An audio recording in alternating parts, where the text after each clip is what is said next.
première partie de notre formation, nous avons ensemble vu un certain nombre de choses, un certain nombre, du moins les fonctionnalités, les valeurs ajoutées de l'ES6 dans le langage JavaScript. Nous avons vu ensemble les variables, la variable let, voilà, qui a été introduite par l'ES6 ainsi que const. Nous avons vu les fonctions fléchées, les fonctions nommées par défaut, les fonctions récursives. Nous avons vu les structures itératives, dans savoir les boucles, la boucle for off, et par la suite. Nous avons vu également le modèle de chaîne ou le template de chaîne, voilà, le template, le modèle de chaîne, voilà, où voilà, il y avait une façon assez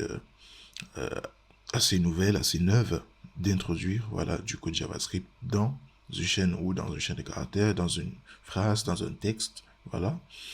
Et là présentement, ce que nous allons faire pour conclure avec cette première partie de notre série de formation, à savoir les bases de l'ES6, ou du moins les fonctionnalités phares, les opérations, du moins les fonctionnalités phares que l'ES6 a rajouté dans le langage JavaScript. Nous allons parler de l'opérateur spread.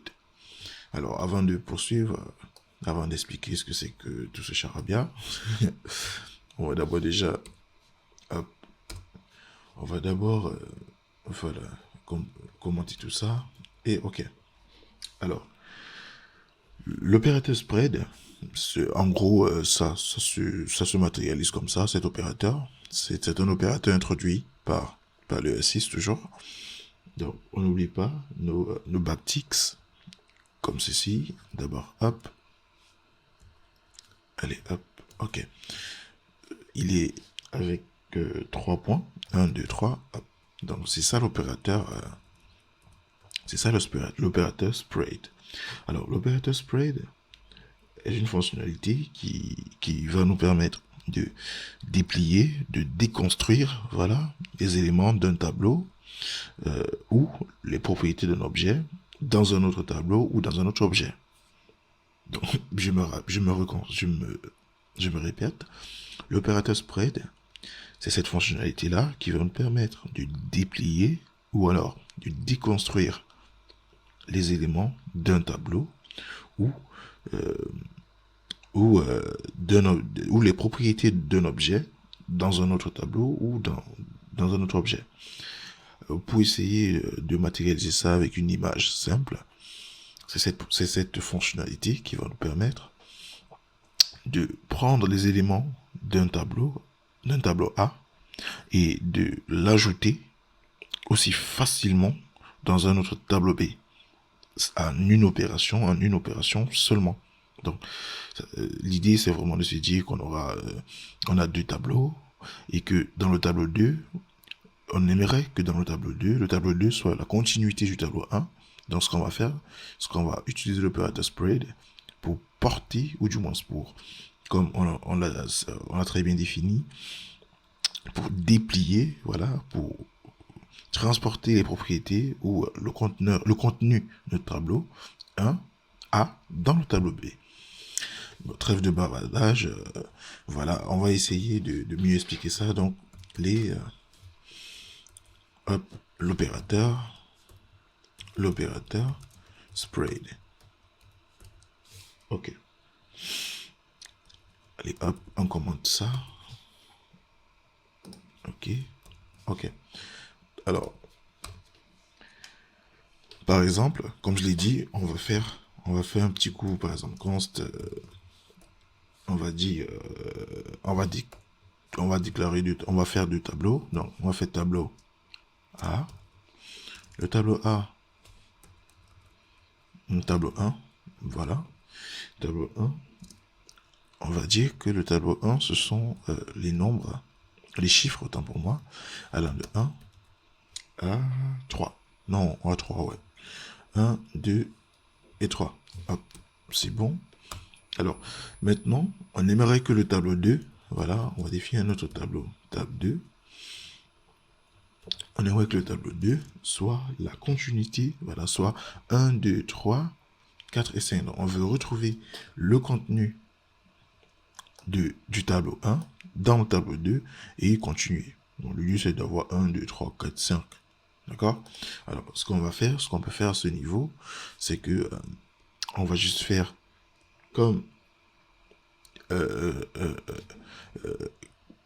nous avons vu, enfin pas comme nous avons vu, on va juste appliquer, voilà, cet opérateur dans le tableau 2 en faisant 1, 2, 3 points et on va appeler tab 1.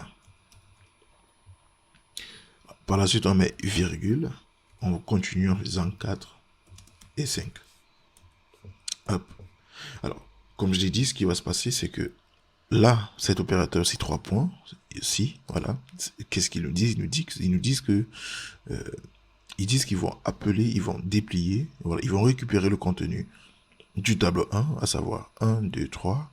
Ils vont l'ajouter là et ils vont continuer 4 et 5. Si on fait un coup de console log de tab 2, si on fait un coup de console log de tab 2, et si on fait aussi un coup de console log de tab 1, hop, si on fait ça, allez, on nettoie un peu la console et hop.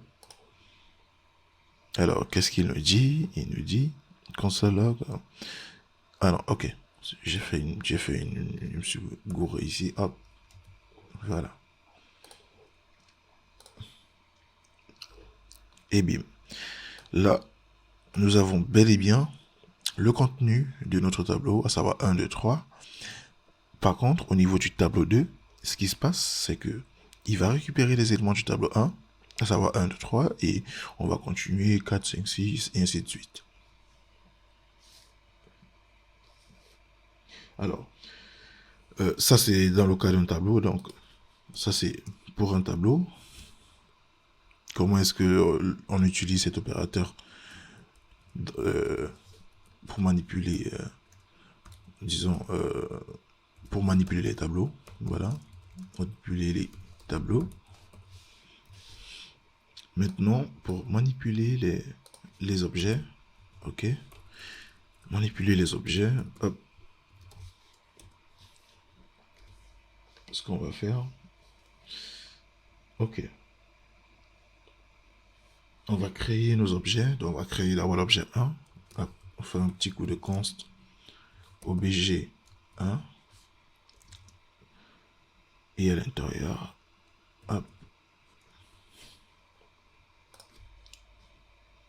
on va faire un coup de, on va déclarer, voilà, les propriétés ou du moins le contenu de notre objet. On va faire A1,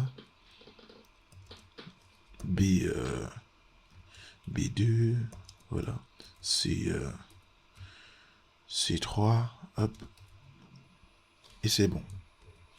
Voilà, à ce niveau, on va faire on va créer un deuxième objet, tout comme dans le cas du tableau, qui va juste récupérer, ou du moins ce qui va contenir l'objet 1, ou du moins le contenu de l'objet 1.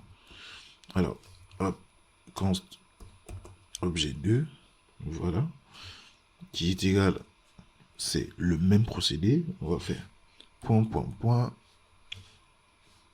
objet 1, virgule, D4, voilà, et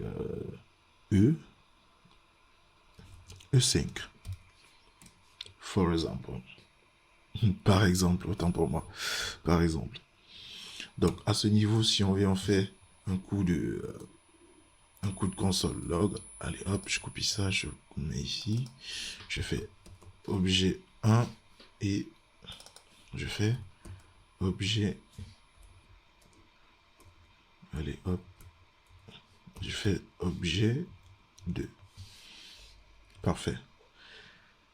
On nettoie tout ça. Hop. Alors, il nous dit it's not defined. Oh, c'est vrai, c'est ONG. Hop, ok.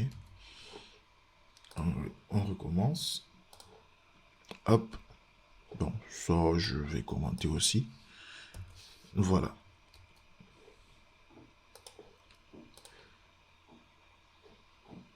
Allez, hop.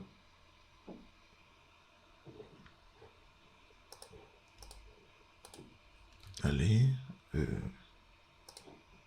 Ok. Donc, à ce niveau, tout comme au niveau... je crois que j'aurais dû ici. Hein. Ouais. Ça va être mieux. Hop. Voilà. Allez, hop. Donc, tout comme les tableaux, à ce niveau, on a le tableau 1, le tableau 2, et avec l'opérateur spread, ce qu'on a fait, c'est qu'on a déplié, voilà, notre tableau 1 dans le tableau 2. Donc, ça revient à verser, ou à téléverser, ou à décharger le contenu du tableau 1 dans le tableau 2. Il en va de même que l'objet 1 dans l'objet 2. Donc, dans la suite de cette série, nous avons dans la suite de cette série, nous allons passer à React.js, comme tel que nous l'avons prévu dans notre organigramme, dans notre plan de cours. Voilà.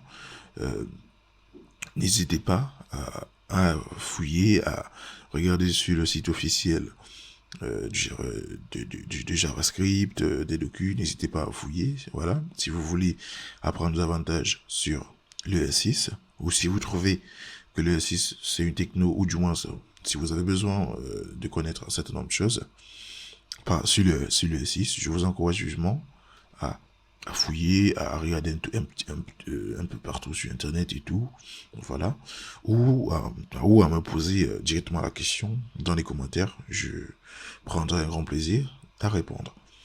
Donc,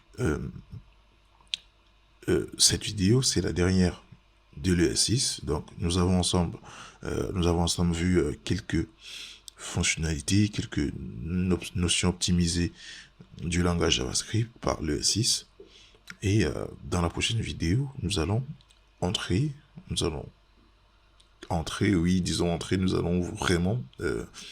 débuter avec React.js.